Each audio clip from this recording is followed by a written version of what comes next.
ഹെബ്രായർ 5:12 ഇതിനകം നിങ്ങൾ എല്ലാവരും പ്രബോധകരാകേണ്ടിയിരുന്നവരാണ്.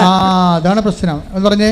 അപ്പം നിങ്ങളെല്ലാവരും പ്രാർത്ഥനക്കാരാണല്ലോ. ഇപ്പം കസ്മാറ്റിക്കാർ 10-50 കൊല്ലം ഇവിടെ വർക്ക് ചെയ്ത് കഴിഞ്ഞപ്പോൾ പ്രാർത്ഥനക്കാരുടെ എണ്ണം കൂടി. ബ്രദർമാരൊക്കെ ഉണ്ടാക്കഴിഞ്ഞാൽ ഇപ്പോൾ 2 കല്യാണം കഴിഞ്ഞ് കല്യാണത്തിന് വല്ല മനസ്സമ്മതം കഴിഞ്ഞാൽ എന്താ പറയുക, എൻ്റെ അച്ഛാ മകളുടെ കല്യാണത്തിന് മനസ്സമ്മതമായി, ഒത്തുചോദ്യം കഴിഞ്ഞെന്ന് പറയും.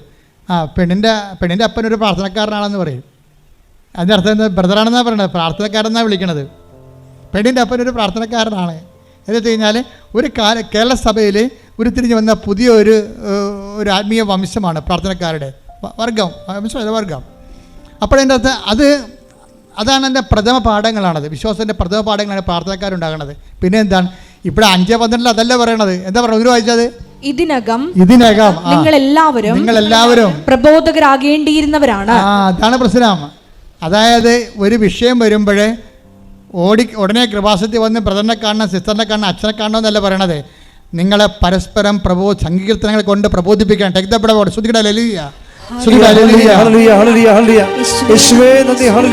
സങ്കീർത്തനങ്ങളും വിശുദ്ധ വചനങ്ങൾ കൊണ്ട് പരസ്പരം സാന്ത്വനം ചെയ്യുവാൻ, അഭിവാദനം ചെയ്യുവാൻ.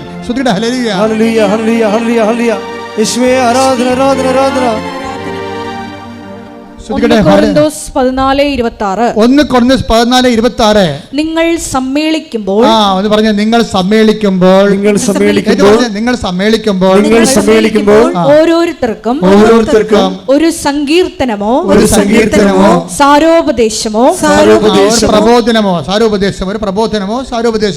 വെളിപാടോ ഭാഷയോ വ്യാഖ്യാനമോ ഉണ്ടായിരിക്കട്ടെ.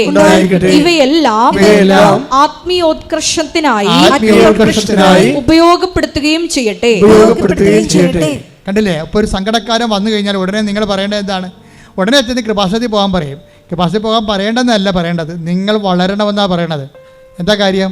നിങ്ങൾ ഇതിനകം ഹെബ്രായർ 5:12 എന്താ പറയണത്? ഇതിനകം നിങ്ങൾ പ്രബോധകരാകേണ്ടിയിരുന്നവരാണ്. അത് തന്നെയാണ് ഈ പറഞ്ഞ് വായിച്ചിരിക്കണം. ഒന്ന് കുറഞ്ഞ ഇപ്പോൾ അപ്സം വായിച്ച വചനം ഏതാണ്? 1:14-26. നിങ്ങൾ സമ്മേളിക്കുമ്പോൾ ഓരോരുത്തർക്കും ഒരു സങ്കീർത്തനമോ സാരോപദേശമോ വെളിപാടോ ഭാഷയോ വ്യാഖ്യാനമോ ഉണ്ടായിരിക്കട്ടെ. ഇവയെല്ലാം ആത്മീയോത്കർഷത്തിനായി ഉപയോഗപ്പെടുത്തുകയും ചെയ്യട്ടെ. ഇന്നിപ്പോഴ് ഉടമ്പടി എടുത്ത പലർക്കും വെളിപാടുണ്ട്. ഉടമ്പടി എടുത്ത പലർക്കും വചനങ്ങൾ അറിയാം. കാര്യം എല്ലാ ദിവസവും ഒരു വചനം വായിക്കുന്നുണ്ട്, വചനം കേൾക്കുന്നുണ്ട്. അപ്പോൾ ഞാൻ ആദ്യം പറഞ്ഞ സഹോദരി രാത്രി 2 മണി വരെ ഇരുന്നാണ് ഈ സാക്ഷ്യങ്ങൾ വചനം കേൾക്കണത്. അപ്പോൾ അങ്ങനെ പ്രാർത്ഥനയെ വ്യാപരിക്കുമ്പോൾ ഒരാളൊരു സങ്കടം പറഞ്ഞാൽ നമ്മൾ ഉടനെ അവരോട്, ഇപ്പോൾ ഇന്നലെ ഒരു സാക്ഷ്യം ഞാൻ കേട്ടു. എന്താ പ്രശ്നം വെച്ച് കഴിഞ്ഞാൽ അവൾ മാതാവിൻ്റെ മുമ്പ് നിൽക്കുകയാണ്. അവളുടെ മകള് പരീക്ഷയുടെ കാര്യത്തിന് ഭയങ്കരമായ സംഘർഷത്തിലാണ്. അപ്പോൾ ഉടനെ അവിടെ അമ്മ പറയും, 7 മാതാവ് കാണിക്കുന്നുണ്ട് മോളെ, 7-ാം തീയതി ആയിരിക്കും നിൻ്റെ കാര്യങ്ങൾ ചെയ്യുക എന്ന് പറയും. അപ്പോൾ വെളിപാടല്ലേ അത്? ആ 7-ാം തീയതി 6-ാം തീയതി ആണെങ്കിൽ ആ പേപ്പർ വന്നെങ്കിലും അവൾ അഡ്മിഷൻ കിട്ടിയിരിക്കുന്നത് 7-ാം തീയതിയാണ് അമ്മ പറഞ്ഞ്. അതാണ് ഇന്നലെ കേട്ട സാക്ഷ്യം.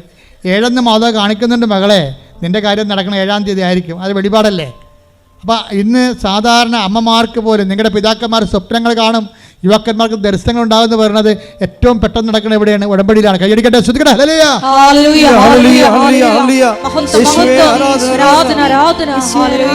എന്നെ പ്രാർത്ഥിക്കാൻ പഠിപ്പിക്കണമെന്ന് മാത്രമേ അപ്പോസ്തലന്മാർ ചോദിച്ചുള്ളൂ. നിങ്ങൾ ചോദിക്കേണ്ടത് എന്നെ പ്രബോധിപ്പിക്കാൻ പഠിപ്പിക്കണമെന്നാണ് ചോദിക്കേണ്ടത്. മനസ്സിലായില്ലേ? എന്നെ പ്രാർത്ഥിക്കാൻ. കാര്യം കർത്താവ് എന്താ പറയണത്?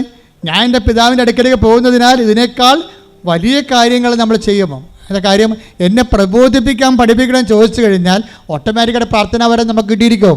എന്താ കാര്യം? പ്രബോധിപ്പിക്കുന്നതിനേക്കാളും പ്രാർത്ഥന വരെ 10-ാം ക്ലാസ് പാസ്സാതെ എങ്ങനെയാണ് നമ്മൾ +2-ന് പോണത്? മനസ്സിലായില്ലേ? അപ്പോൾ അങ്ങനെ വലിയ കാര്യങ്ങൾ ദൈവത്തോട് ചോദിക്കണം. വലിയ കാര്യങ്ങളിലാണ് ധ്യാനം തുടങ്ങിയത്, വലിയ കാര്യങ്ങളാണ് അവസാനിക്കുന്നത്. അപ്പോൾ നിങ്ങൾ ക്രിസ്തുവിനെ നേടാൻ വേണ്ടിയാകണം ഉടമ്പടിയിലേക്ക് ജീവിതം മുന്നോട്ട് കൊണ്ടുപോകേണ്ടത്. ക്രിസ്തു പ്രധാനപ്പെട്ട ഫോക്കൽ പോയിൻ്റായി കഴിഞ്ഞാൽ ബാക്കിയുള്ളെല്ലാം ദൈവം നിങ്ങൾക്ക് ചേർത്ത് നൽകുകയും നമ്മൾ ചെയ്യേണ്ട ജോലി ദൈവം നമുക്ക് വേണ്ടി ചെയ്യുകയും ചെയ്യും. ദൈവത്തിൻ്റെ ജോലി നമ്മൾ ചെയ്തുകൊണ്ട് നിത്യതയിലേക്ക് വിജയകരമായി പ്രവേശിക്കുകയും ചെയ്യും. കൈയടിച്ച് കത്താൻ ശ്രദ്ധിക്കട്ടെ.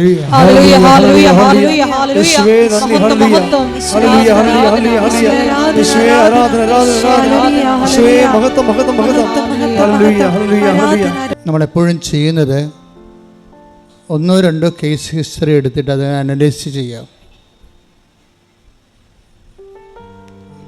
അതിന് നമ്മൾ ഉടമ്പടി വചന വിചാരമെന്ന് പറയും.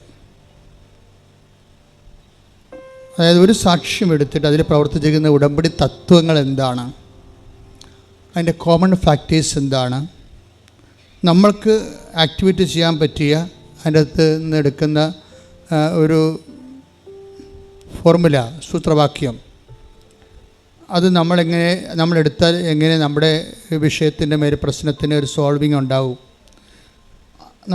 നമ്മളിന്ന് അനുഭവിക്കുന്ന ജീവിത പ്രശ്നങ്ങൾക്ക് സൊല്യൂഷൻ കാണുകയാണ് ഉടമ്പടിയുടെ ലക്ഷ്യം. ഉടമ്പടി പോലെ ഇങ്ങനെ സർവസ്പർശിയായിട്ടുള്ള എല്ലാ വിഷയങ്ങളെയും സ്പർശിക്കുന്ന, സർവജനീനമായ എല്ലാ ജനങ്ങളെയും സ്പർശിക്കുന്ന ഒരു പ്രെയർ പ്രോജക്റ്റ്, പ്രാർത്ഥനാ പദ്ധതി, അതാണ് ഉടമ്പടിയുടെ ഒരു തനത് കൃപയെന്ന് പറയുന്നത്. കാരണം എല്ലാ ജനങ്ങളെയും അത് ആപ്ലിക്കബിളാണ്. Divide of any caste and creed, എന്ത് ജാതി ആയാലും എന്ത് മതമായാലും മനുഷ്യൻ എന്നുള്ള ആ ഒരു വിഷയത്തിൽ, കോമൺ ഫാക്ടറിൽ ഇത് ഏത് കാലാവസ്ഥയിലും വർക്കിംഗ് കണ്ടീഷനാണ്, വർക്കൗട്ട് ചെയ്യും. അപ്പോഴവർ ഓൾറെഡി ഉടമ്പടി പ്രാബല്യത്തിൽ വരുത്തി അവരതിനെ ക്രാക്ക് ചെയ്ത വിധം കണ്ടുപിടിക്കുക, അതിൽ പ്രവർത്തിച്ച തത്വങ്ങളെ ട്രേസ് ഔട്ട് ചെയ്യുക. അതാണ് ഈ വചന വിചാരണത്തിൻ്റെ അല്ലെങ്കിൽ കേസ് ഹിസ്റ്ററി സ്റ്റഡിയുടെ പ്രധാനപ്പെട്ട ലക്ഷ്യം, ഉടമ്പടി ധ്യാനത്തിലൂടെ. അപ്പോൾ നിങ്ങൾക്കും ഇന്ന് ഇവിടുന്ന് ട്രേസ് ഔട്ട് ചെയ്തിരുന്ന പ്രിൻസിപ്പിൾ നിങ്ങളുടെ ജീവിത മണ്ഡലത്തിൽ നിങ്ങൾക്ക് ആപ്ലിക്കേറ്റ് ചെയ്യാവുന്നതാണ്. അതുകൊണ്ട് തന്നെ ഈ ധ്യാന മണിക്കൂറെ ഇതിലൂടെ ദൈവം നമുക്ക് ഉൾക്കാഴ്ചകൾ നൽകാനും ഉത്ബോധനം നൽകാൻ വേണ്ടി സ്തുതിക്കട്ടെ. ഹല്ലേലൂയ, ഹല്ലേലൂയ, ഹല്ലേലൂയ, ഹല്ലേലൂയ. ജ്ഞാനത്തിന്റെ ആദ്യ അന്തം നിങ്ങൾക്ക് വചനം നൽകണമേ എന്ന് പ്രാർത്ഥിക്കുന്നു. നിങ്ങളെ വചനത്താൽ വഴി നടത്തണമേ എന്ന് പ്രാർത്ഥിക്കുന്നു. ഒരു വിഷയം ക്രാക്ക് ചെയ്യാൻ പറ്റുന്ന രീതിയിൽ നിങ്ങളൊരു 3 ഫേസിലേക്ക് പ്ലഗ് ചെയ്യാൻ പറ്റുന്ന രീതിയിലുള്ള സെലക്റ്റീവ് പ്രെയറാണ് ഇവിടുന്ന് തരണത്. പ്രെയർ ഒരിക്കലും ഇവിടുന്ന് നിങ്ങൾക്ക് തരണ ഒന്നാമത്തത് പ്രത്യക്ഷീകരണ പ്രാർത്ഥനയാണ്. ആ പ്രത്യക്ഷീകരണ പ്രാർത്ഥന ഒരു പുഷ്പുള്ളായിട്ട് വർക്ക് ചെയ്യേണ്ടതാണ്. നമുക്കറിയാം, ഇപ്പോൾ ഒരു സാധാരണ പ്രാർത്ഥന നമ്മൾ ചെല്ലണതും പ്രത്യക്ഷീകരണ പ്രാർത്ഥന ചെല്ലണതും തമ്മിൽ വ്യത്യാസമുണ്ട്. പ്രത്യക്ഷീകരണ പ്രാർത്ഥന എന്ന് പറയുന്നത് ഉടമ്പടി ബേസ് ചെയ്തിരിക്കുന്നതും ഉടമ്പടിയുടെ ദൈവികമായ ലക്ഷ്യവും എല്ലാം മാതാവിൻ്റെ പ്രത്യക്ഷീകരണവുമായിട്ട് ബന്ധപ്പെട്ടാണ് നമുക്ക് ഉടമ്പടി നൽകിയിരിക്കുന്നത്. അപ്പോൾ 2004 ഡിസംബർ 7 ഉച്ചയ്ക്ക് 2 മണിക്ക് പരിശുദ്ധ അമ്മ ഈ ആൾത്താരെ പ്രത്യക്ഷപ്പെട്ടുകൊണ്ട് സമയഘടിക നെഞ്ചിൽ ചാർത്തി ദുരന്തമുണ്ടാകാൻ പോണ പ്രാർത്ഥിക്കണം. അപ്പോൾ ലോകത്തിലെ ക്ലൈമറ്റ് ചേഞ്ച് ഉൾപ്പെടെയുള്ള ദുരന്തങ്ങളുടെ വലിയ കാലഘട്ടമാണ് 2004 തൊട്ട് 6 പ്രകടമാണ്. അമ്മ പറഞ്ഞ ദുരന്തം ആദ്യമായിട്ടും പ്രകടമാകുന്നത് 2006 2004 സുനാമിക്ക് ശേഷം, സുനാമിക്ക് 1 മാസം മുമ്പാണ് ദുരന്തമുണ്ടാകാൻ പോകണമെന്ന് പറഞ്ഞത്. പ്രാർത്ഥിക്കണം. അപ്പോൾ ഡിസംബർ 7 പറഞ്ഞു, 26 സുനാമി ഉണ്ടായി. പിന്നെ സുനാമി കെട്ടടങ്ങിയ ഉടനെ ചിക്കൻ ഗുനിയ ആരംഭിച്ചു. ആൾക്കാരൊക്കെ ഇന്നും മുടങ്ങി നടക്കുന്നുണ്ട് അല്ലേ, കണ്ടില്ലേ? ചിക്കൻ ഗുനിയയുടെ കാലം കഴിഞ്ഞത് 2009 തീരണത്. 2009 തീർന്നു കഴിയുമ്പോൾ ഉടനെ നിപ്പ വൈറസ് സ്റ്റാർട്ട് ചെയ്യും. 2012 വരെ ഉണ്ട് നിപ്പ വൈറസ്. നിപ്പ വൈറസിൻ്റെ കൂടെ പിന്നെ പക്ഷിപ്പനി, അങ്ങനെ ഇപ്പോൾ തക്കാളിപ്പനി, പലതരത്തിലുള്ള പനികളെല്ലാം പിന്നെ പനികളുടെ ഒരു കാലഘട്ടമാണ് നമ്മൾ കണ്ടത്. പനികളെല്ലാം തന്നെ മാരകമായ പനികളായിരുന്നു. കുറച്ച് പേര് ജീവിച്ചിരിക്കുന്നവർ അവരെക്കുറിച്ച് ഓർക്കണമെന്നില്ല, മരിച്ചുപോയ ആൾക്കാരുണ്ട്. ഈ കാലഘട്ടത്തിൽ മരിച്ചുപോയ അനേകം കുടുംബങ്ങളുണ്ട്, അനേകം ഭർത്താക്കന്മാരുണ്ട് മരിച്ചുപോയവർ, അനേകം ഭാര്യമാർ മരിച്ചു പോയിട്ടുണ്ട്, മക്കൾ വരെ മരിച്ചു പോയിട്ടുണ്ട്. അപ്പോൾ ഈ ആരെങ്കിലും നമ്മളിപ്പോൾ അവശേഷിക്കുന്നവർ മരിച്ചവരെക്കുറിച്ച് അറിയുന്നില്ലല്ലോ. അപ്പോൾ ഈ ഒരു കാലഘട്ടം മരണത്തിൻ്റെ ഒരു വലിയ കാലഘട്ടമാണ്. അതങ്ങനെ വന്ന് ഒരു 2018 മാറണത്, പ്രളയമായി മാറണത്. 18-ലും 19-ലും പ്രളയം വരും. 20-ലേക്ക് വരുമ്പോൾ അത് കോവിഡായിട്ട് ചേഞ്ച് ചെയ്യും. 19 കോവിഡായിട്ട് ഇവിടെ 20-ൽ വരുമ്പോൾ നാട്ടിൽ കോവിഡ് വരും. പിന്നെ 21 വരെ കോവിഡിൻ്റെ കാലഘട്ടമാണ്. കോവിഡിൻ്റെ കാലഘട്ടത്തിന് ശേഷമാണ് പിന്നെ ഉരുൾപൊട്ടൽ അതുപോലെയുള്ള കുറച്ച് കാഷ്വാലിറ്റി മാത്രം ഉണ്ടാകുന്ന ചെറിയ ചെറിയ ദുരന്തങ്ങൾ ലോകത്തിൻ്റെ എല്ലാ ഭാഗങ്ങളിലും കത്രീന കൊടുങ്കാറ്റ് ഉൾപ്പെടെയുള്ള പല പല പേരുകൾ, പല പല ചെടുത്തിമാരുടെ പേരുകളിൽ കൊടുങ്കാറ്റുകൾ ഇറങ്ങും ഓരോ രീതികളിൽ. അതൊക്കെ ഇപ്പോഴും നടന്നുകൊണ്ടിരിക്കുന്ന കാര്യങ്ങളാണ്. പക്ഷേ ഇങ്ങനെ ഒരു 2004 മുതൽ ഇങ്ങോട്ട് ദുരന്തങ്ങളുടെയും മനുഷ്യരാശി ഇതിൻ്റെ ഭാഗമായിട്ട് 2012 വന്നപ്പോൾ 92 മുതൽ ഇതിൻ്റെ ഒരു ലാഞ്ചനം ഉണ്ടായിരുന്നു. ഇൻ്റർനാഷണൽ ഭൗമ ഉച്ചകോടിക്ക് പിന്നീട് അന്ന് മുതൽ ക്ലൈമറ്റ് ചേഞ്ച് എന്നും പറഞ്ഞ് ആഗോള വ്യാപകമായ രീതിയിലുള്ള ദുരന്തം വിതച്ചിട്ടുണ്ട്. ക്ലൈമറ്റ് ചേഞ്ച് ആളുടെ കയ്യിൽ നിൽക്കണില്ല. അതിൽ എൽ നീനോയിലേക്ക് പോകുന്നു. എൽ നീനോ മേഘങ്ങളും എൽ നീനോ കാലാവസ്ഥകളും കൂമ്പാര മേഘങ്ങളും അതുപോലെ തന്നെ കൂമ്പാര മേഘങ്ങൾ നമ്മുടെ ജീവിതത്തിൽ ഒരിക്കലും കണ്ടിട്ടില്ലല്ലോ. സീസണെല്ലാം പോയിരിക്കുകയാണ്. ഇപ്പോൾ സീസൺ പോയി, കൃഷികളെല്ലാം പോയി, അല്ലേ? സീസണെല്ലാം പോയി. നമ്മുടെ സീസൺ പണ്ട് നമുക്ക് ജൂൺ എന്ന് പറയുമ്പോൾ മെയ് 31-ാം തീയതി എന്ന് പറയുമ്പോൾ തന്നെ മൺസൂൺ മേഘം വന്നു. ജൂൺ ജൂലൈ എന്ന് പറയുമ്പോൾ തന്നെ വർഷം തീർന്നു. തുലാപ്പത്താകുമ്പോൾ പ്ലാവിൻ്റെ ചുവട്ടിലും കിടക്കാം. ഇപ്പോൾ തുലാപ്പത്താകുമ്പോഴാണ് ഇപ്പോൾ കർക്കിടകം തുടങ്ങണത്. പക്ഷേ ക്ലൈമറ്റ് ആപ്പടെ ചേഞ്ചായി. മഴ ഏത് സമയത്തും വരാം. എവിടെ നോക്കിയാലും കൂമ്പാര മേഘങ്ങൾ കാണാം. ഇങ്ങനെ മേഘങ്ങളിങ്ങനെ കൂമ്പാരമായിട്ട് ഇങ്ങനെ നിൽക്കണ കാണാം. എന്ന് വെച്ച് കഴിഞ്ഞാൽ ഒരു സ്ഥലത്തു നിന്ന് ചൂട് പിടിച്ച് ഒരു കടലിൻ്റെ ഒരു ഭാഗമോ കായലിൻ്റെ ഒരു ഭാഗമോ ഈ ഭൂമധ്യരേഖയുടെ ആ സ്ഥലത്തെന്ന് പറഞ്ഞ പോലെ ഭയങ്കരമായ രീതി ഹീറ്റായിട്ട് അത് വെള്ളം മേഘമായിട്ട് നേരെ മുകളിലോട്ട് പോകും.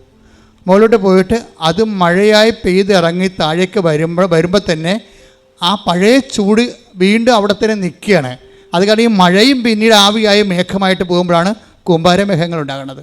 കൂമ്പാര മേഘങ്ങൾ എന്ന് പറഞ്ഞാൽ സഖ്യപർവ്വതം പോലെയുള്ള വലിയ മേഘങ്ങൾ, പർവ്വതം പോലെയുള്ള പർവ്വത മേഘങ്ങളാണ്. ഈ പർവ്വത മേഘങ്ങളുടെ സഞ്ചാരം ആണ് പിന്നീട് അതായത് ഒരു മഴയ്ക്ക് പ്രത്യേക പേരുണ്ടല്ലോ, ആ മേഘസ്ഫോടനം. അതാണ് കൂമ്പാരമേഘങ്ങളുടെ മേഘസ്ഫോടനം. മേഘസ്ഫോടനം എന്ന് പറയുമ്പോൾ ഒരു വലിയ തടാകം, തലക്ക് മുകളിൽ തടാകം നിന്നിട്ട് തടാകം തട്ടപ്പാടെ വന്ന് തലയിൽ വീഴുക. അത് ഒരു മാസമൊക്കെ നിന്ന് പെയ്യുമ്പോഴാണ് അണക്കെട്ട് പൊട്ടണത്, ഉരുൾപൊട്ടണത്. കൂമ്പാരമേഘങ്ങൾ പണ്ടില്ലായിരുന്നു. കൃപാസന അമ്മയാണിത് പറയണത്. ദുരന്തമുണ്ടാകാൻ പോകുന്നു, പ്രാർത്ഥിക്കണമെന്ന് പറയണത്. കാലാവസ്ഥ കയ്യിൽ നിന്ന് വിട്ടുപോകുന്ന അവസ്ഥകൾ. ഏത് സമയത്തും മഴ വരാം. മഴ ഇന്ന സീസണില്ല. കാലാവസ്ഥ ഇല്ലാത്ത രീതിയിൽ മഴകൾ ഇങ്ങനെ പെയ്തുകൊണ്ടിരിക്കുക. എപ്പോഴും വെള്ളം നനഞ്ഞും മുങ്ങിയും തുറന്നും ജീവിക്കുക. അതിൻ്റെ പേരിൽ പുതിയ ദുഷ്ടജന്തുക്കൾ, ഹിംസ്ര ജന്തുക്കളൊക്കെ ഉണ്ടാകുക. അൺസീസണായത് കാരണം, ക്ലൈമറ്റ് ചേഞ്ചുള്ള കാരണം പല കർഷകർക്ക് വിളയിറക്കാൻ പറ്റാത്ത അവസ്ഥ വരുന്നു. ജനത്തിന് കാർഷിക മേഖല തകരുന്നു, ജനം പട്ടിണിയിലാകുന്നു. അങ്ങനെ പല തരത്തിലുള്ള ദുരന്തമുണ്ട്. ഈ മഹാവിഷയത്തെ ലോകത്തിൽ ആദ്യമായിട്ടും സഭയോട് പറയണത് കൃപാസനം മാതാവാണ്. അതാണ് നമ്മൾ ചിന്തിക്കണം. നമ്മൾ ചരിത്രത്തോട് ചിന്തിക്കുമ്പോൾ അമ്മ 2004 ഡിസംബർ 7-ാം തീയതി ഉച്ചയ്ക്ക് 2:30 മണിക്ക് ഇതുപോലെ ആരാധന സമയത്താണ് പുറകിൽ പ്രത്യക്ഷപ്പെട്ട് ഞാൻ തിരിഞ്ഞു നോക്കുമ്പോൾ ആരോ നിൽക്കണ പോലെ ഞാൻ കണ്ടിട്ട് തിരിഞ്ഞു നോക്കുക, മനസ്സിൽ തോന്നിയിട്ട് തിരിഞ്ഞു നോക്കുകയാണ്. അപ്പോഴാണ് സമയഘടികാരം നെഞ്ചിൽ ചാർത്തി മാതാവ് നിൽക്കണത്, പറയണത് ദുരന്തമുണ്ടാകാൻ പോകുന്നു. ആ ദുരന്തത്തിലാണ് എല്ലാം ഉള്ളത്. പ്രാർത്ഥിക്കണം. കാര്യം ശാസ്ത്രം കൊണ്ടൊന്നും ചെയ്യാൻ പറ്റത്തില്ല. കുമാരമേഘങ്ങളുണ്ടായ ശാസ്ത്രത്തിന് എന്ത് ചെയ്യാൻ പറ്റും? ഒന്നും ചെയ്യാൻ പറ്റത്തില്ല. ശാസ്ത്രത്തിന് വല്ല മുറിയിലൊക്കെ ഇരുന്നുകൊണ്ട് എന്തെങ്കിലും കമ്പ്യൂട്ടർ ഇലക്ട്രോണിക് ബേസിലായിട്ടുള്ള സംഭവങ്ങളൊക്കെ കണ്ടുപിടിക്കാനൊക്കെ പറ്റത്തുള്ളൂ. അല്ലാതെ മനുഷ്യരാശി നേരിടുന്ന വലിയ വിഷയങ്ങളെ മുമ്പിൽ സയൻസ് പകച്ചു നിൽക്കുന്നതാണ് നമ്മൾ കാണുന്നത്. ചിലരോട് പറയും മരം വെച്ച് പിടിപ്പിക്കാൻ പറയും, ചിലരോട് പറയും മരം വെച്ചതാണ് മഴ മാറാത്തതെന്ന് പറയും. കൺഫ്യൂഷൻ ആകപ്പാടെ, മൊത്തം കൺഫ്യൂഷനാണ് പറയണത്. അപ്പോൾ മനുഷ്യൻ്റെ കയ്യിൽ നിന്ന് വിട്ടുപോകുന്നത് കൊണ്ടാണ് ഇതൊരു പ്രാർത്ഥനയുടെ സബ്ജക്റ്റായിട്ട് മാറണത്. അപ്പോൾ ഇനി ഈ പ്രാർത്ഥന ദുരന്തമുണ്ടാകാൻ പോണ പ്രാർത്ഥിക്കണമെന്ന് പറഞ്ഞുകൊണ്ടാണ് ആ എന്ത് പ്രാർത്ഥിക്കണം എന്ന് ഉള്ള ചോദ്യത്തിൻ്റെ മറുപടിയായിട്ടാണ് അമ്മ പ്രത്യക്ഷീകരണ പ്രാർത്ഥനയും പ്രത്യക്ഷീകരണ പ്രാർത്ഥനയുടെ ഭാഗമായിട്ടാണ് ഉടമ്പടി വരണത്. ഉടമ്പടി ആകുമ്പോൾ ഉടമ്പടിക്കുള്ള ഏറ്റവും വലിയ ഗുണമെന്ന് പറയണത് ദൈവത്തിന് നമ്മൾ മറ്റെല്ലാ പ്രാർത്ഥനകൾക്കുള്ള പ്രത്യേകത, നമ്മൾ പ്രാർത്ഥിക്കുന്നു, ദൈവം കേട്ടെങ്കിൽ കേട്ട്, കേട്ടില്ലേ കേട്ടില്ല. ആംബിഗസാണ്, ഹൈപ്പോത്തസിസാണ്, ഒരു നിർബന്ധവുമില്ല കേൾക്കണമെന്ന്. പക്ഷെ ഉടമ്പടിയെ സംബന്ധിച്ചിടത്തോളം ഉടമ്പടി ഉടനെ വ്യക്തിക്ക് ദൈവം വ്യക്തിയിൽ ഇൻട്രാക്ട് ചെയ്യാൻ പറ്റുന്ന രീതിയിൽ ഉടമ്പടി വ്യക്തിയെ ആദ്യം തന്നെ റീഫോർമാറ്റ് ചെയ്യും. നിർബന്ധപൂർവ്വമുള്ള റീഫോർമാറ്റ് എന്നുവെച്ചാൽ ഇതിൻ്റെ ഉടമ്പടി ലക്ഷ്യം ദൈവം, ഇപ്പോൾ തന്നെ അലീഷായും മിനിയും പറയുന്ന കോമൺ ഫാക്ടറുണ്ട്. അവരെങ്ങനെയാണ് രക്ഷപ്പെട്ടതെന്ന് പറയുന്നുണ്ട്. ഉടമ്പടി ചെയ്തപ്പോൾ എന്താണ് അവർക്ക് സംഭവിച്ചത്, എങ്ങനെയാണ് ഈ പ്രശ്നങ്ങളിൽ നിന്ന്, ഭർത്താവിൻ്റെ മാരകമായ ശ്വാസകോശ രോഗങ്ങളിൽ നിന്നും പെട്ടെന്ന് മകന് ജോലി കിട്ടിയതും ഇളയ മകൻ പഠിച്ച് കയറിയതും എങ്ങനെയാണെന്ന് മിനി പറയുന്നുണ്ട്. അതുപോലെ തന്നെ അലീഷ പറയുന്നത്, എൻ്റെ അപ്പനമ്മയും പ്രായമാണ്, എനിക്ക് 27 വയസ്സാണ്, എനിക്ക് ഭാഷ അറിയാൻ പാടില്ല, എന്നോട് എൻ്റെ മാനേജർ തന്നെ പറഞ്ഞു, പ്രിൻസിപ്പൾ തന്നെ പറഞ്ഞു എഴുതണ്ടെന്ന് പറഞ്ഞു. എന്നിട്ട് എങ്ങനെയാണ് അവൾ എഴുതിയത്, അവൾക്ക് എവിടെ നിന്നാണ് പണം കിട്ടിയത്, എങ്ങനെ എഴുതിയപ്പോൾ അവൾ ഒറ്റയടിക്ക് ജയിച്ചത്. കാര്യം ഭാഷ അറിയുന്നവർ പോലും 10 പ്രാവശ്യം ഒയിറ്റ് എഴുതുന്നത് നമ്മൾ കേട്ടിട്ടുണ്ട്. ഇത് ഭാഷ അറിയാത്ത പലരും എഴുതണ്ടെന്ന് പറഞ്ഞത് പൈസ പോകുമെന്ന് പറഞ്ഞിട്ട് അലീഷ ഒറ്റ എഴുത്തിന് എങ്ങനെ എഴുതിയെന്ന് അലീഷ പറയുന്നുണ്ട്. അതായത് എഴുതാൻ പോയിട്ട് ഞാൻ അമ്മയെ മാത്രം കണ്ടുകൊണ്ട് ഞാൻ എഴുതാൻ പോയി, വേറെ ആരും ഒന്നും നോക്കിയില്ല. എനിക്ക് എന്നെക്കുറിച്ചറിയാം, ഞാനൊരു ബിഗ് സീറോയാണ്, പക്ഷേ ഞാൻ അമ്മയെ മാത്രം കണ്ടു. ഉടമ്പടിയിലാകുമ്പോഴുള്ള പ്രശ്നം വെച്ച് കഴിഞ്ഞാൽ ഈ പേഴ്സൺ നമ്മുടെ വ്യക്തിത്വത്തിലേക്ക് ദൈവം ഇൻട്രാക്ട് ചെയ്യുകയല്ല, ബൈ പേഴ്സൺ ആയിട്ട് പ്രസൻ്റ് ആകും. ഇത് ആണ് ഉടമ്പടിയുടെ ഏറ്റവും വലിയ പ്രശ്നം. ഈ ദൈവം ഇതിൻ്റെ അകത്ത് ബൈ പേഴ്സൺ പ്രസൻ്റാണ്. അതാണ് അലീഷ പറയണത്. ഞാൻ സാധാരണ ഇംഗ്ലീഷ് സംസാരിക്കത്തില്ല, ഞാൻ വാപളിക്കാൻ എനിക്ക് പേടിയാണ്. എന്താ കാര്യം പറഞ്ഞാൽ അപ്പം തന്നെ ഷട്ട് ഡൗൺ ആയിപ്പോകും, കമ്പ്യൂട്ടർ ഷട്ട് ഡൗൺ ആ പോലെ ഉണ്ടാതിരിക്കും. പക്ഷേ ഞാൻ സ്പീക്കിങ്ങിന് പോയി നിന്നപ്പോഴേ പൊളിച്ചത് മാത്രമേ എനിക്ക് അറിയാൻ പാടുള്ളൂ. പിന്നെ ആരോ ഇരുന്നുകൊണ്ട് അത് പറയുമെന്ന് പറഞ്ഞുകൊണ്ട് എൻ്റെ ഉള്ളിൽ ഇരുന്നുകൊണ്ട് ഇങ്ങനെ പറഞ്ഞുകൊണ്ടേ ഇരുന്നു. അവർ നിർത്താൻ പറയണവരെ ഞാൻ ഇംഗ്ലീഷ് പറഞ്ഞുകൊണ്ടിരുന്നു. ആരോ ഒരാൾ പിന്നെ ഞാൻ എഴുതാൻ നേരത്ത് ഞാൻ എഴുതിക്കൊണ്ടിരിക്കുകയാണ്. ഞാൻ 3 വരി എഴുതിയപ്പോൾ എൻ്റെ മുമ്പിൽ നിന്ന് ഉള്ളിൽ നിന്ന് അമ്മ പറഞ്ഞു, റോങ് സ്റ്റോപ്പ് റൈറ്റിംഗ്. ഉള്ളിൽ ഇരുന്നുകൊണ്ട് പറയണേ, ഇത് എഴുതാൻ ഒക്കെ തെറ്റാണ്, നീ ഒന്ന് റീഡ് ചെയ്തേ, ഒന്ന് എഴുതി വായിച്ച്. അപ്പോൾ ഞാൻ 2ാമത് എടുത്ത് വെച്ച് വായിച്ചപ്പോൾ ഞാൻ ഇത് വേറെ രീതിയിൽ എഴുതിയാൽ ശരിയാകുമല്ലോ എന്ന് എൻ്റെ ഉള്ളിൽ നിന്ന് ആരോ പറഞ്ഞു. ഞാൻ ആ രീതിയിൽ മൊത്തം എഴുതിയെന്ന് പറയും. അപ്പോൾ എല്ലാം ആരോ പറഞ്ഞു തരുന്നു, ആരോ പറഞ്ഞു തന്നിട്ട് ഞാൻ എഴുതുന്നു, ആരോ പറഞ്ഞു തന്നിട്ട് ഞാൻ ഇംഗ്ലീഷ് പറയുന്നു. അങ്ങനെ ഒരു പേഴ്സൺ ആയിട്ടുള്ള ഒരു വ്യക്തി ഉടമ്പടിയിലേക്ക് കടന്നു വരികയാണ്.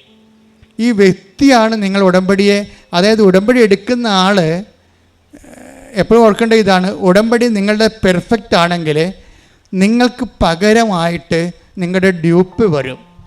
അതാണ് വിഷയം. ഈ സിനിമയിലൊക്കെ ഡ്യൂപ്പ് വരത്തില്ലേ, അതായത് ഏറ്റവും പ്രയാസമുള്ള കാര്യങ്ങൾ ചെയ്യുന്നത് ആ ഫിലിം സ്റ്റാറിൻ്റെ ഡ്രസ്സ് ഇട്ടിട്ട് ആ ഹെയർ സ്റ്റൈൽ കറക്റ്റാക്കിയിട്ട് ആ ഡ്യൂപ്പാണ് അതെല്ലാം ചെയ്യണം. അയാളുടെ എക്സ്പെർട്ടാണ് അതിൻ്റെ അകത്ത്. എന്നിട്ട് ഇടയ്ക്ക് ഇങ്ങനെ ക്യാമറ ഇയാളുടെ ഫേസ് ഇങ്ങനെ സ്റ്റാറിൻ്റെ ഫേസ് ഇങ്ങനെ കാണിക്കുന്നേ ഉള്ളൂ. പക്ഷേ അഭ്യാസവും അടിതള പറക്കലും ചവിട്ടലും ഒക്കെ വരെ നടത്തുന്ന എല്ലാം ഡ്യൂപ്പായിരിക്കും, എക്സ്പെർട്ടായിരിക്കും. ഇതുപോലെ ഉടമ്പടിയിൽ ഒരു ഡ്യൂപ്പുണ്ട് എപ്പോഴും, അതെപ്പോഴും നമ്മൾ ശ്രദ്ധിക്കണം. ഇവർ മാത്രമല്ല, സാക്ഷ്യം പെർഫെക്റ്റ് ഉടമ്പടിയിൽ എല്ലാവരും തന്നെ പ്രസൻസ് പറയുന്നുണ്ട്. എല്ലാവരും തന്നെ പറയും. ഒരാളുണ്ടായിരുന്നു ഇപ്പോൾ തന്നെ, നേരത്തെ ഒരു സ്വാതികൃഷ്ണ എന്ന് പറഞ്ഞ സാക്ഷ്യം, ഇന്നലെ സ്വാതികൃഷ്ണയുടെ സാക്ഷ്യം ഉണ്ടായി. സ്വാതികൃഷ്ണ ഇതുപോലെ തന്നെ ഒരു സ്റ്റുഡൻ്റാണ്. സ്വാതികൃഷ്ണയ്ക്ക് ഒത്തിരി സാമ്പത്തിക പ്രോബ്ലമാണ്. കാര്യം വെച്ചാൽ അവൾക്ക് വിദേശത്ത് പോയി പഠിക്കണം, പക്ഷേ സ്ഥലമില്ല, പിന്നെ ഉള്ള സ്ഥലം 3 സെൻറ്റാണ്. അത് വീടും സ്ഥലവും കൂടി കൊടുത്താൽ 3 ലക്ഷം രൂപയെ സൊസൈറ്റി ബാങ്കിൽ നിന്ന് കിട്ടത്തുള്ളൂ. പക്ഷേ സ്വാതി കൃഷ്ണയുടെ ഒരു അവസ്ഥ എന്ന് പറയണത് ഇതുപോലെ തന്നെയാണ്. അതായത് മാതാപിതാക്കന്മാർ സിക്കോ മറ്റേയാണ്, അവർക്കിത് പറ്റാത്ത ഒരു ജോലിയാണ്. പക്ഷേ ഇത് അല്ലാതെ വേറെ ഒരു കാര്യം അവർക്കില്ല. അപ്പം അങ്ങനെ സാമ്പത്തികമായ തകർച്ചയാണ്. അപ്പോൾ എന്നാ ചെയ്യുന്നത് വെച്ചാൽ സ്വാതി കൃഷ്ണ പറയുന്നത്, ഞാനും എൻ്റെ അമ്മയും കൂടി ഉടമ്പടി എടുത്തിട്ട് ഞങ്ങൾ ഒരു 5 പൈസ മുമ്പിൽ കാണുന്നില്ലല്ലോ, 5 പൈസയുടെ ഒരു വരുമാന മാർഗവും കാണുന്നില്ല. അപ്പോൾ ഞങ്ങളിങ്ങനെ വെളുപ്പിനെ പ്രാർത്ഥിച്ചുകൊണ്ടിരുന്ന സമയത്ത് എനിക്ക് തോന്നി ഒരു മുല്ലപ്പൂവിൻ്റെ സ്മെല്ല് വരുന്ന എൻ്റെ മുറിയിലോട്ട് വരുന്ന, അതാണ് പേഴ്സൺ പറഞ്ഞ കണ്ടില്ലേ. അപ്പോൾ അമ്മയോട് ചോദിച്ചു, അമ്മേ മുല്ലപ്പൂവിൻ്റെ സ്മെല്ല് വരുന്നുണ്ടല്ലോ എന്ന്. അപ്പോൾ അവളുടെ മനസ്സിൽ തോന്നി, നീ വെളുപ്പിനെ അടഞ്ഞു കിടക്കുന്ന വാതിലല്ലേ, വാതിൽ തുറക്കാൻ പറഞ്ഞു. ഉടനെ സ്വാതി വന്ന് പ്രാർത്ഥനയിൽ വാതിൽ തുറക്കുമ്പോൾ ഈ സ്മെല്ല് വല്ലാണ്ട് അങ്ങോട്ട് മുറിയിലോട്ട് കയറി വരും. അപ്പം അമ്മ കയറി വരണതാണ് അതായത് ഇത് ഇങ്ങനെ അതായത് ഈ പ്രസൻസ് നിങ്ങൾ ഉടമ്പടി ശരിക്കും ഉടമ്പടിയിലാണെങ്കിൽ നിങ്ങൾക്ക് പ്രസൻസ് ഫീൽ ചെയ്യേണ്ടതാണ്. കാര്യം ഉടമ്പടിയുടെ പാക്കേജിലുള്ളതാണ്. എന്താണ് പറഞ്ഞിരിക്കുന്നത്? ഞാൻ എൻ്റെ കൂടാരം നിങ്ങളുടെ ഇടയിൽ സ്ഥാപിക്കും. വാഗ്ദാന പേടകത്തിൻ്റെയൊക്കെ കോൺസെപ്റ്റ് അതാണ്. വാഗ്ദാന പേടകത്തിൻ്റെ കോൺസെപ്റ്റ് തന്നെ നിങ്ങൾ അവൻ പറയണ പോലെ ചെയ്ത് കഴിയുമ്പോൾ, ദൈവത്തിൻ്റെ വചനം നിങ്ങൾ പാലിച്ച് കഴിയുമ്പോൾ നിങ്ങൾ തന്നെ വാഗ്ദാന പേടകമായിട്ട് കൺവേർട്ട് ചെയ്യും. ആർക്ക് ഓഫ് ദി കവനൻ്റ്, ദൈവം നിങ്ങളിൽ വസിക്കും. ഈ ദൈവം നിങ്ങളിൽ വസിക്കുന്നതനുസരിച്ചാണ് ഇതുപോലെ നമ്മൾക്ക് വ്യക്തികളെ കാണാൻ കഴിയണതും നമ്മൾ തന്നെ ചെല്ലുന്ന ഇടങ്ങളിൽ നമുക്ക് ഉടനെ സഹായങ്ങൾ ലഭിക്കണതും. ഇങ്ങനെ ഓരോരോ വിഷയങ്ങളും മറ്റ് പ്രാർത്ഥനാ രൂപങ്ങൾക്ക് ഇല്ലാത്ത ഏറ്റവും പ്രധാനപ്പെട്ട ഫീച്ചർ ഈ പ്രസൻസാണ്. പക്ഷെ പ്രസൻസിന് എപ്പോഴും വേണ്ടത്, ഇപ്പോൾ സ്വാതിയുടെ കുറച്ച് ഉടമ്പടി മുന്നോട്ട് പോകുമ്പോൾ സ്വാതിയുടെ അമ്മ പറയും, നിനക്ക് വിസ ഇപ്പോഴും വരണില്ലല്ലോ. വിസ വരുന്നതിന് മുമ്പ് ഒരു സംഭവം ഉണ്ടായിരുന്നു. വിസ വരുന്നതിന് മുമ്പ് സ്വാതി അത് വരാത്ത കാലത്ത് ഇവിടെ വന്ന് ഉടമ്പടി ചെയ്തിട്ടിരുന്ന് പ്രാർത്ഥിക്കുമ്പോൾ സ്വാതിയുടെ പ്രശ്നം പണമാണ്. പണം കിട്ടാനുള്ള മാർഗവും ഇല്ല, അതിനെ ചിന്തിക്കാൻ പോലുള്ള സ്വാതന്ത്ര്യമില്ല. പണത്തെക്കുറിച്ച് നമുക്ക് ഇന്നയാൾ തരും ഇന്ന സ്ഥലത്ത് നിന്ന് ചോദിക്കാമെന്നൊക്കെ നമുക്കൊരു ഐഡിയ ഇല്ലേ. പണത്തെക്കുറിച്ച് സ്വാതിയെ സംബന്ധിച്ചിടത്തോളം കിട്ടാനുള്ള ഒരു ആശയം പോലും ഇല്ല. അതാണ് സീറോ മൈനസ് എന്ന് പറയണത്. പിന്നെ ആകെപ്പാടെയുള്ള അവലംബം എന്ന് പറയണത് അമ്മയാണ്. ഉടമ്പടി വഴി അമ്മയുമായിട്ടുള്ള റിലേഷനാണ്. ആ റിലേഷൻ അവൾ മര്യാദയ്ക്ക് കീപ്പ് ചെയ്യുന്നുണ്ട്. അപ്പോൾ അതിങ്ങനെ കീപ്പ് ചെയ്തിട്ട് അവൾ ഒരു നിവൃത്തി ഇല്ലാതിരിക്കുന്ന സമയത്ത് അവൾ ഇവിടെ വന്ന് ഇരുന്നിട്ട് അമ്മയുടെ മുഖത്ത് നോക്കിയിട്ട് ജപമാല ചൊല്ലിക്കൊണ്ടേയിരിക്കുമ്പോൾ അവൾക്ക് ഉടനെ വേണ്ടത് 2 ലക്ഷം രൂപയാണ്. ഉടനെ അവളുടെ മടിയിലോട്ട് നോക്കുമ്പോൾ 2 രൂപയുടെ തുട്ട് കിടക്കും. ആരിട്ടെന്ന് ആർക്കും അറിയത്തില്ല. 2 രൂപയുടെ തുട്ട് മടി കിടക്കും. ഇതൊക്കെ കേൾക്കുമ്പോൾ തന്നെ രസമാണ്. എന്നുവെച്ചാൽ നമ്മൾ പറയുന്നൊരു ആംഗിളിലല്ല ഉടമ്പടി പോണത്. ഇത് ഡയറക്റ്റ് പേഴ്സൺ ടു പേഴ്സൺ ഇൻട്രാക്ഷനാണ്. അപ്പോൾ സ്വാതിക്ക് ഉടനെ മനസ്സിൽ തോന്നും, ഈ 2 രൂപ ആരാകൻ്റെ മടി കൊണ്ടുവന്ന് ഇട്ടത്. അപ്പോൾ അവൾ 2 രൂപ എടുത്തിട്ട് ടോസ് ഇടും. എന്താണെന്ന് വെച്ചാൽ, എനിക്കൊരു ഗതിയും പരഗതിയും ഇല്ല, 5 പൈസ കിട്ടാനും തരവില്ല, ആരോട് ചോദിക്കുന്നുള്ളൊരു ഐഡിയയും ഇല്ല, ഞാനിങ്ങനെ ഒരു ബിഗ് സീറോ അല്ലേ, അമ്മേ സത്യം പറ, ഞാൻ പോകുക ഇല്ലയോ എന്നിട്ട് പറഞ്ഞിട്ട് ടോസ് ഇട്ട് കഴിഞ്ഞപ്പോൾ ഉടനെ മാതാവ് നീ പോകുമെന്ന് പറയും. അതാണ് ടോസ് വീഴും. അപ്പോൾ അതും പിടിച്ചുകൊണ്ട് അവൾ നിന്ന് ഇറങ്ങിപ്പോയി കഴിയുമ്പോൾ ഉടനെ അവളുടെ ആൻറ്റി വിളിക്കും. ആൻറ്റി വിളിച്ചിട്ട് ഈ 2 ലക്ഷം രൂപ അവൾക്ക് ക്രമീകരിച്ച് കൊടുക്കും. അപ്പോൾ പിന്നെ ഈ പൈസ അവളുടെ കയ്യിൽ നിന്ന് കാണാതെ പോകും. അത് ഇത് ഭയങ്കര രസം. ആ സാക്ഷി ഇന്നാണ് ഇട്ടിരിക്കുന്നത്, നിങ്ങൾ നോക്കിയാൽ മതി. എങ്ങനെയാണ് വളരെ കോൺക്രീറ്റ് ടാൻജിബിളായിട്ട് നമ്മളോട് ദൈവം ഇങ്ങനെ മെറ്റീരിയലായിട്ട് ഇടപെടുന്നത്. ഉടമ്പടിയുടെ ഏറ്റവും വലിയ ഫീച്ചറിലൊന്നാണ് മെറ്റീരിയലായിട്ട് നമ്മളോട് ഇടപെടുന്നത്, മെറ്റീരിയൽ എവിഡൻസോടുകൂടി. അതായത് സ്പിരിച്വൽ എവിഡൻസിൻ്റെ എല്ലാം കഴിഞ്ഞിട്ട് ഒരു ഡയറക്റ്റ് കോണ്ടാക്റ്റ് മെറ്റീരിയൽ എവിഡൻസ് എന്ന രീതിയിലാണ് ഇപ്പോൾ ഉടമ്പടിയിലെ ലാസ്റ്റ് ഭാഗങ്ങളെല്ലാം സഞ്ചരിക്കുന്നത്. ദൈവം നമ്മളുടെ കൂടെ ചെയ്തുകൊണ്ടിരിക്കുന്ന വലിയ കാര്യങ്ങൾ ഓർത്തുകൊണ്ട് സ്തുതിക്കട്ടെ. ഹല്ലേലൂയ.